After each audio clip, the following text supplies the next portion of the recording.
उसी के नाम है माया, उसी का नाम है जीव, उसी का नाम मन, उसी का नाम कलना, उसी का नाम सुरता है। अब मुंडों ने अपने में कल्प लिए। सुख दुख होते वृत्ति में, मान अपमान होते वृत्ति में। अब मैं योग करूंगा, एकांत में जाऊंगा, ये भी वृत्ति है। और मैं भोग भोगूंगा, भीड़ में जाऊंगा, तो मैं को जाना नहीं। तुम्हारा वास्तविक मैं न भोग भोग सकता है न योग करता है। योग भोग ये दोनों वृत्ति में है। योग भोग जाको नहीं सो विद्वान अरोग। जिसको योग और भोग दोनों नहीं, वृत्तियों से परे पहुंच गया, अपने स्वरूप को जान लिया, वो अरोग है। तो दुख सुख वृत्तियों में है, दुख सुख वृत्तियों में है, लेकिन हम लोग समझते कि संसार हम में है, तो हम हमको नहीं जानते। इसीलिए वृत्ति को सूक्ष्म करके वृत्ति को ही वृत्ति से बाधित करना है, वृत्ति से निवृत्त होना है। दूसरे लाख उपाय करो, आत्मलाभ नहीं होता। आत्मलाभ तो होता है आत्मदेव को जानने से, और जानने वाला कोई दूसरा नहीं है। जो सुखी दुखीपना अपने में आरोपता है, जिसको सुख दुख होता है, वही अपने असली स्वरूप को पहचान ले तो सुख दुख समझता है कि वृत्ति में होता है। सुख आया और गया, दुख आया और गया। तो जो आके जाए, जाके आए, आके जाए, तो जाने आने वाला हुआ। जाने आने वाले को जो देखता है वो तो अटल रहा, वो अटल अपना स्वरूप है। जैसे आकाश में तरोवरे भासते हैं, आकाश में हाथी घोड़ा रथ बादलों का भासता है, आकाश में ये आके चले जाते हैं। ऐसे ही हमारे हृदय आकाश में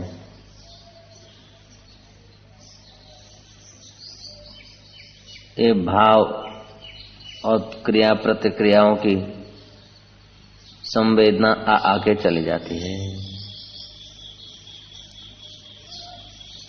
जैसे सुमेरु पर्वत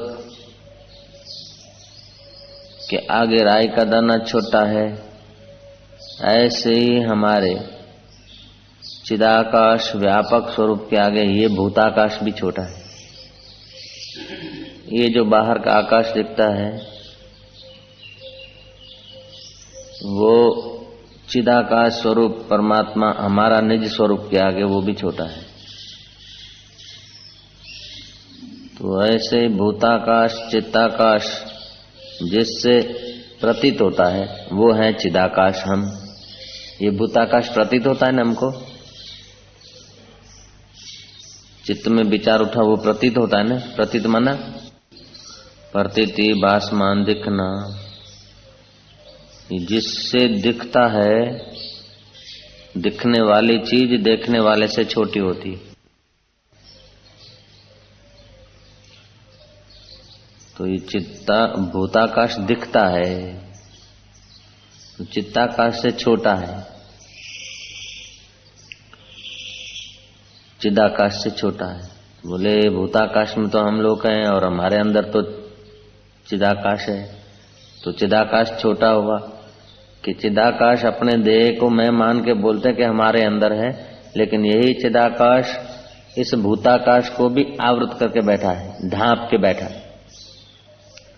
जैसे ये आकाश सत्संग हॉल को ढांक के बैठा है कि नहीं, भूताकाश सत्संग हॉल के आकाश को ढांप के बैठा है, ऐसे ही चिदाकाश इस भूताकाश को ढांप के बैठा है।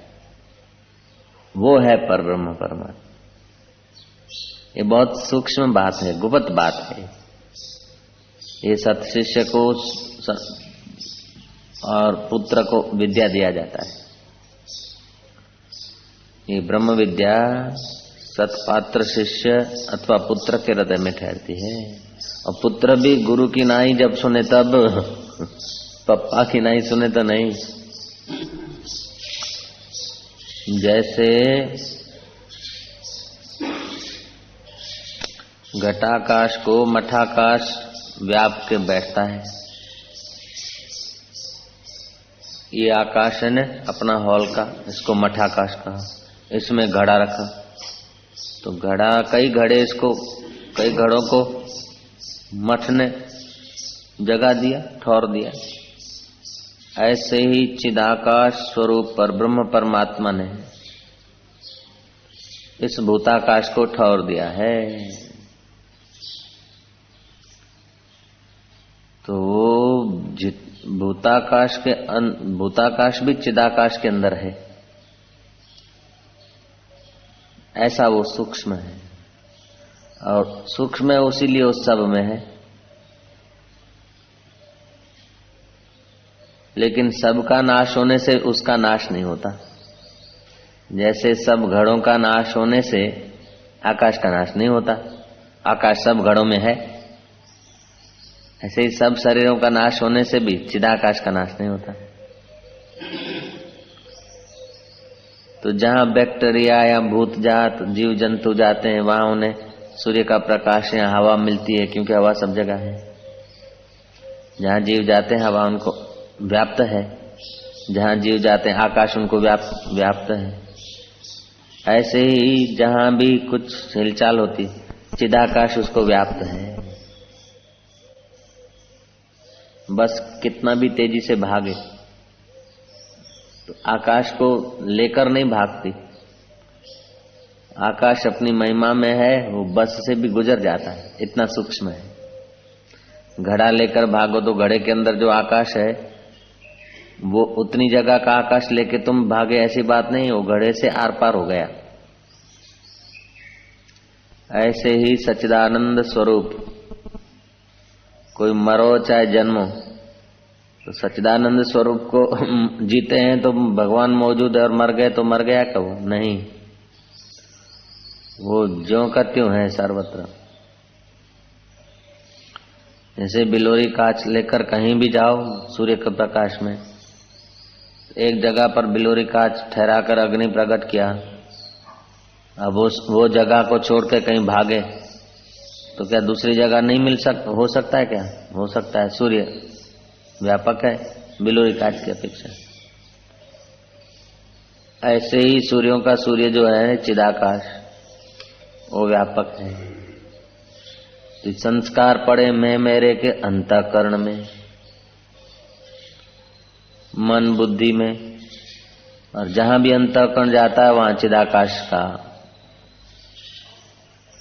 सत्ता लेकर अपने संस्कारों के अनुसार चेष्टा करता है।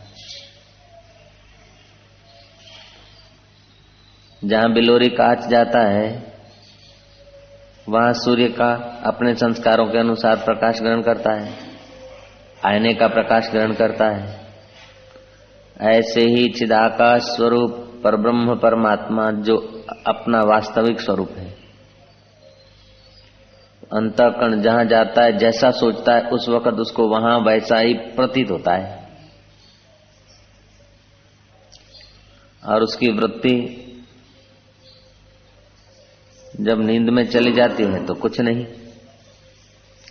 लेकिन ये वृत्ति नींद में चली गई कुछ नहीं की अवस्था को भी जानता है। रात को गहरी नींद आ गई, कुछ नहीं देखा, नींद आ गई, कुछ नहीं देखा, उसको भी तो देख रहा है, बड़ा शांति से सो गए, कुछ नहीं देखा। कुछ नहीं देखा को भी जो देख रहा है वो चिदाकाश है। भूताकाश को जो देख रहा है वो चिदाकाश है। चित्त के विचारों को जो देख रहा है, चित्ताकाश को जो देख रहा है वो चिदाकाश है।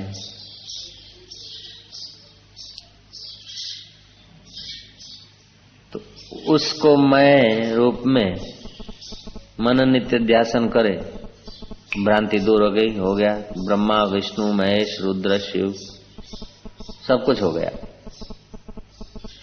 जिसने अपने चिदाकाश स्वरूप को मैं रूप में जान लिया। जहां चिदाकाश, तुम चिदाकाश नहीं होते तो यहां बैठे बैठे सूर्य को नहीं देख सकते। तुम जहां नहीं हो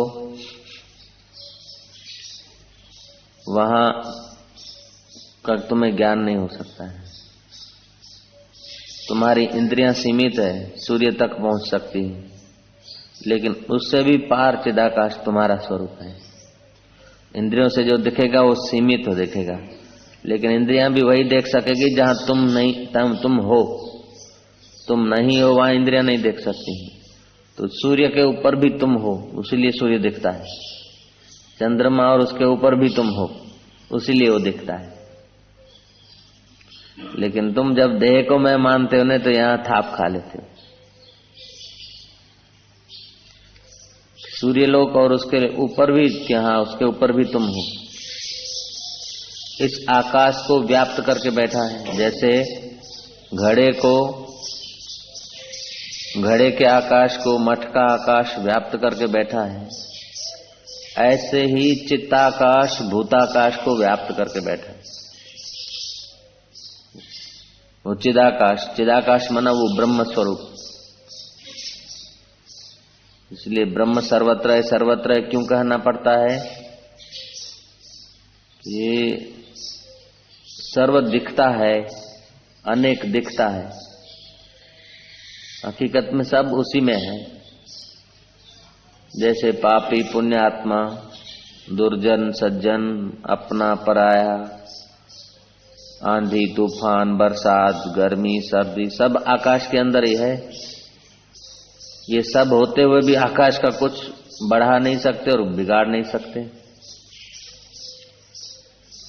कितना भी आंधी चले, कितने भी झगड़े हों, कितने भी आग लगे, कितना भी बाहर का पानी बढ़ जाए, ये आकाश के अंदर ही तो है। कितनी भी बरसात हो जाए तो आकाश के अंदर है कि चिदानंदमय देह तुम्हारी, विगत विकार को जाने अधिकारी। मनोबुद्धि अहंकार चित्तानि नाहम। मन बुद्धि अहंकार चित्त हम नहीं है। तो हम है चिदाकाश, और चिदाकाश की सत्ता से ये प्रतीत होते हैं। प्रतीत होते बदलते। तो मूर्खता से हम लोग प्रतीत होने वाले और बदलने वाले साधनों को मैं मान बैठते। ये साधन है, ये प्रतीत होने वाले और बदलने वाले साधन हैं, और हम अबदल हैं।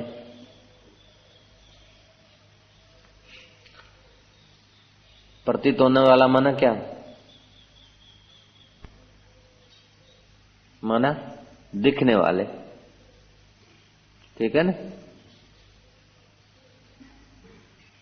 तो जो दिखने वाला है वो है माया,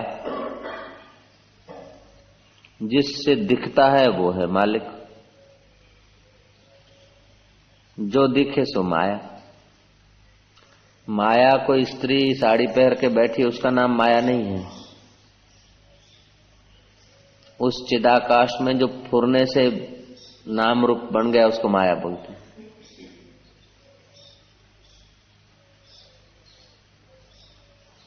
माया माना क्या? धोखा।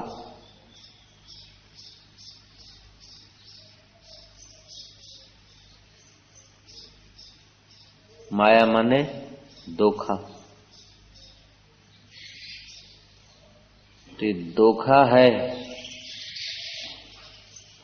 लेकिन धोखा को धोखा नहीं समझते हैं, इसीलिए धोखा खा जाते हैं। माया को माया नहीं समझते, उसीलिए जन्म मरण के चक्कर में चले जाते। जन्म मरण हकीकत में हमारा होता ही नहीं, चाहे ज्ञान हो चाहे नहीं हो। अज्ञानी का भी जन्म मरण नहीं है, लेकिन अज्ञानी नहीं जानता, तभी भी वो है तो ब्रह्म, है तो चिदाकाश।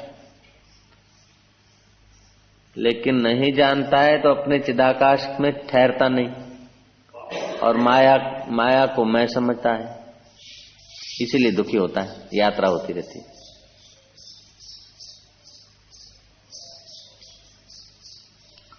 ये ज्ञान अगर बैठ जाए दिमाग में, चित्त में ठहर जाए, तो यही है प्रसाद। इससे सारे दुख दूर हो जाते हैं। प्रसादे सर्व दुखा नाम हानि रस्य उपजायते प्रसन्नचेत सो यासु।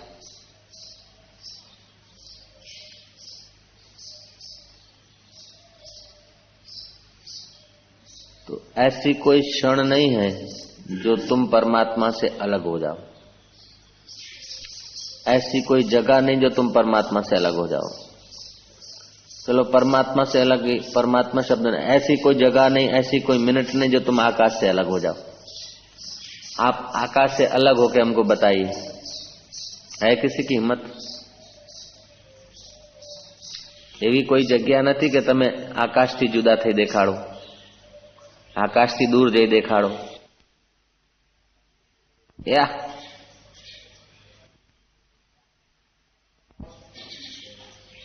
आकाश से तुम दूर नहीं जा सकते कोई, चाहे तुम कितने भी अच्छे बनो, कितने भी बुरे बनो, कितने मोटे बन जाओ, कितने छोटे बन जाओ, लेकिन आकाश को छोड़ सकते हो? है तुम्हारी ताकत? हैं? आकाश का त्याग कर सकते? और आकाश तुम्हारा त्याग करना चाहे तो कर सकता है? नहीं। जैसे आकाश तुम्हारा त्याग नहीं कर सकता, तुम आकाश का त्याग नहीं कर सकते, ऐसे ही चिदानंद स्वरूप परब्रह्म परमात्मा तुम्हारा त्याग नहीं कर सकता, और तुम परमात्मा का त्याग नहीं कर सकते। तुमने रुपयों का संग्रह किया अथवा रुपए त्याग दिए, तभी भी आकाश का तुमने संग्रह भी नहीं किया, त्यागा भी नहीं। तुमने कर्म कांड किया, उपासना किया, तब भी आकाश उतने का उतना नहीं किया, तभी भी उतने का उतना। ऐसे ही वो चिदाकाश स्वरूप पर ब्रह्म परमात्मा रूप में तुम उतने के उतने वही के वही। उसको न जानने से सारे अनर्थ हैं, और उसको जान लिया तो कभी तुम्हारा बाल बांका नहीं होता है, कोई कर नहीं सकता, देह को कोई रख नहीं सकता, और तुम्हारा कोई नाश नहीं कर सकता। तुम अपने को छोड़ नहीं सकते और देह को रख नहीं सकते, शरीर को रख नहीं सकते और अपने को छोड़ नहीं सकते। घड़ा को कोई सदा नहीं रख सकता और आकाश को कोई नाश नहीं कर सकता है। तो देह है घड़ा, तो आकाश स्वरूप चिदाकाश स्वरूप, और देह है उसमें बुलबुला। तुम हो सागर, देह है बुलबुला। तुम हो आकाश, देह है घड़ा।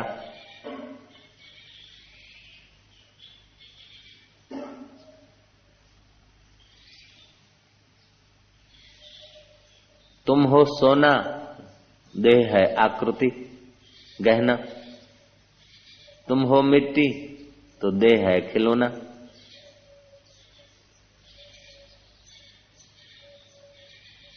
तुम हो सूत, तो देह है सूत से बना हुआ चश्मा अथवा सूत से बना हुआ खिलौना। तुम हो धागा, देह है मणिया, धागे की मणि, धागे में पिरोई हुई। ऐसे उसीलिए गीता में कहा, सूत्रे मणि गणा इव, मैं जगत में व्याप्त हूं। कैसे कि जैसे सूत के धागे में सूत की मणियां, ऐसे ही मैं जगत में व्याप्त हूं। तो जैसे कृष्ण जगत में व्याप्त है, तो श्री कृष्ण की आकृति देखो तो जगत में कहां दिखेंगी। लेकिन श्री कृष्ण अपनी वो माया विशिष्ट आकृति को मैं नहीं मानते। श्री कृष्ण वास्तविक मैं को मैं जानते और हम लोग नहीं जानते।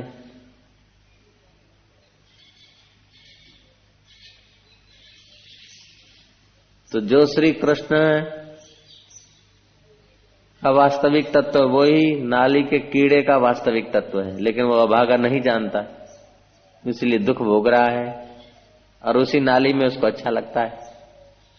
और श्री कृष्ण हंसते हंसते द्वारका डूब रही तो हंसते हंसते डुबाने हैं, कोई बात नहीं, क्योंकि अपना चिदाकाश स्वरूप में तो कोई घाटा नहीं। 1000 घड़े फूट जाए, आकाश को घाटा पड़ा? अच्छा, 1,00,000 घड़े बन जावे तो आकाश को कोई लाभ हुआ? कि हम देखे कि हमारी माया देखी? बोलो, माया देखी।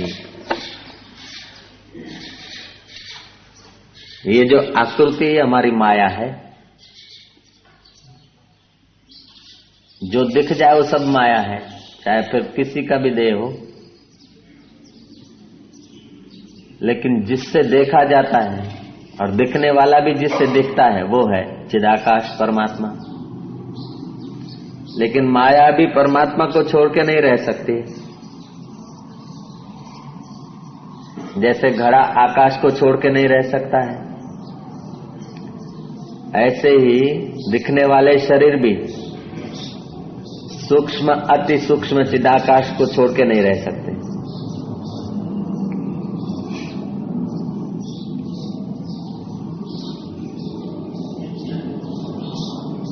ब्रह्मज्ञान आदर पूर्वक समझ में आ जाए न तो हजारों लाखों जन्मों की मजूरी बच जाती। नहीं तो अपने अपने मन की कल्पना के अनुसार आदमी प्राप्ति करता है।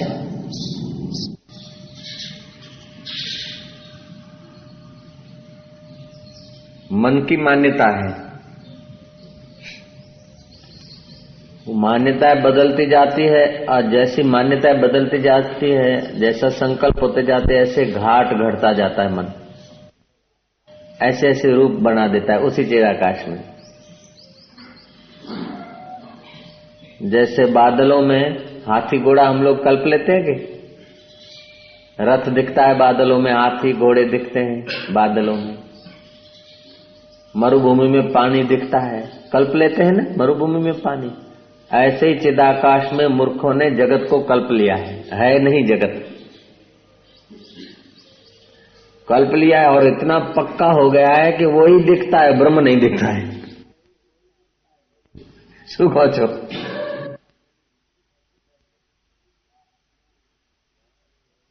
क्या? जैसे बादलों में हाथी घोड़ा ये सब कल्प लिया जाता है। अब बच्चे को आकाश के बादलों में हाथी घोड़े और रथ दिखते हैं। रथ जब दिखेगा तब बादल नहीं दिखेगा। हकीकत में बादल दिखता है तभी रथ दिखता है। लेकिन जिसकी रथ बुद्धि पक्की हो गई उसको बादल नहीं दिखेगा। बादल में ही रथ दिखते हैं। एक कटोरी है, काय की है कि बाबा जी कटोरी है, क्या है कि कटोरी है।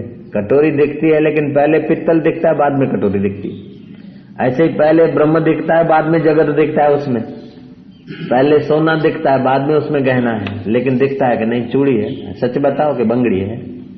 सच बताओ कि अरे हीरे जड़ित बंगड़ी है यार। अरे बंगड़ी क्या है यार, सच बताओ ना यार, चूड़ी है नहीं।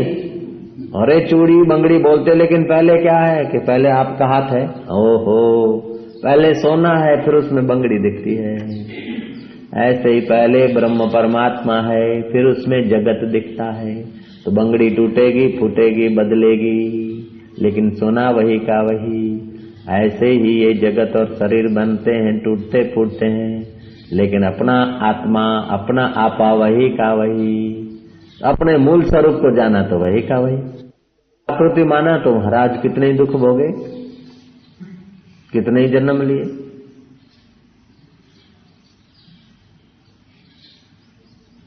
तो जिसने सेवा किया है उनके लिए ये जो सतपात्र है उनके लिए ये ज्ञान अमानत रखा जाता है।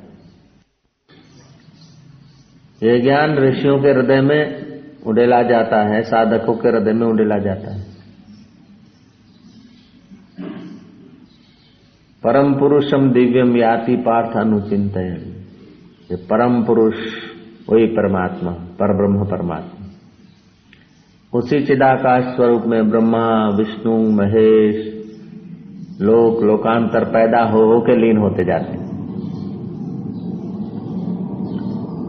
जैसे ये तुम्हारी अहमदाबाद दिखती है, लेकिन इस अहमदाबाद में कितने मकान, कितनी फैक्ट्रियां, कितने लोग पैदा हुए होंगे और नष्ट हो गए होंगे, लेकिन यहाँ का आकाश में तो कुछ नहीं। अरे ऐसे ही ये आकाश भी ब्रह्म की एक छोटी मोटी फैक्ट्री है।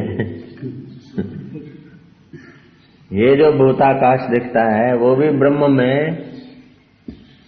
एक तंबू तना हुआ है छोटा सा। जैसे तुम्हारे खेत में तंबू तान दो या पृथ्वी पे कोई बड़ा तंबू लगा दो सर्कस वालों का, तो पृथ्वी की विशालता के आगे सर्कस वाले का तंबू क्या बड़ी बात है। ऐसे ही चिदाकाश स्वरूप परब्रह्म के आगे ये आकाश भी भूताकाश भी कुछ नहीं।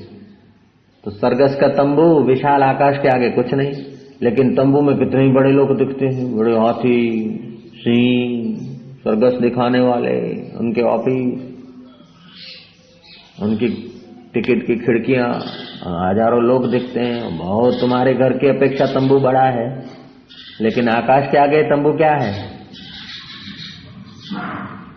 तो आकाश में तंबू है और तंबू में आकाश है, और तंबू में जो लोग बैठे हैं उनके हृदय में भी आकाश है। वह आकाश से बाहर तो तंबू नहीं है, और आकाश के बाहर तो तंबू में रहने वाले लोग भी नहीं है। तो सब आकाश रूप हुआ कि सब आकाश रूप हुआ। ऐसे ही सब परब्रह्म रूप है।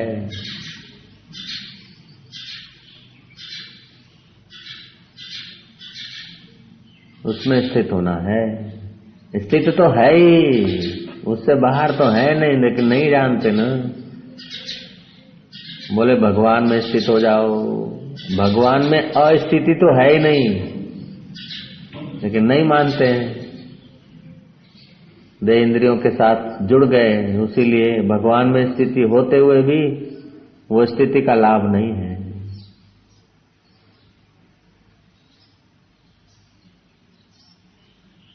परमात्मा में स्थिति होते हुए भी परमात्मा में स्थिति का लाभ नहीं है।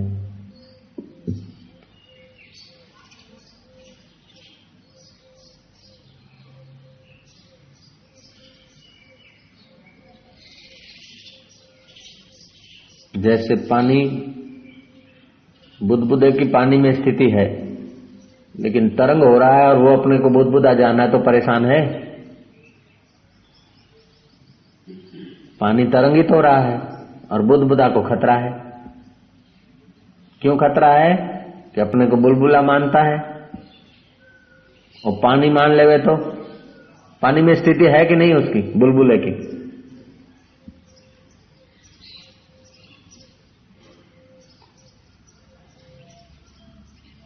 बुलबुले की पानी में स्थिति है कि नहीं है?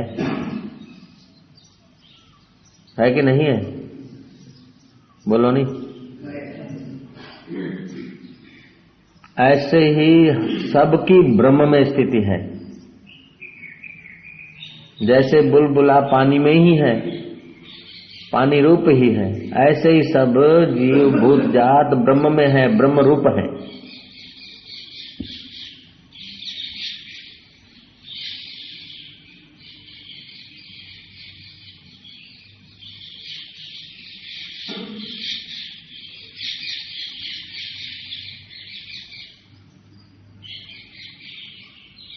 कुंभ में जल, जल में कुंभ, कुंभ माना घड़ो, दिलो।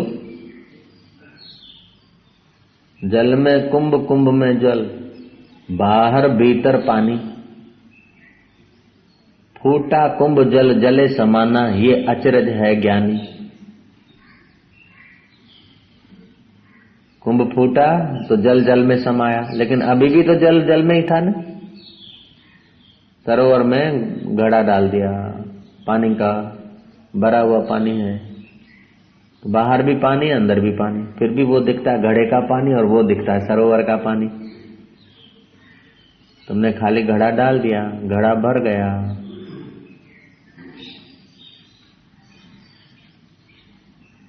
अब वो बाहर भीतर पानी पानी है।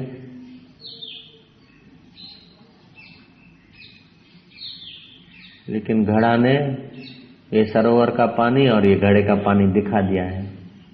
घड़ा फूटा तो सरोवर का पानी सरोवर में मिल गया। अच्छा, सरोवर का पानी सरोवर में मिल गया और घड़ा नहीं फूटा तो नहीं मिला है। घड़ा फूटा नहीं तो क्या नहीं मिला, वो भी मिला हुआ है। ऐसे ही देह पड़ने के बाद ज्ञानी ब्रह्म में मिलेगा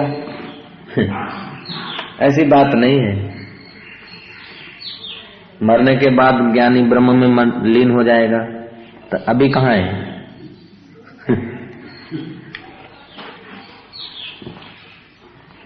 ज्ञानवान मरने के बाद ब्रह्म में लीन होते हैं, तो अभी कहाँ है?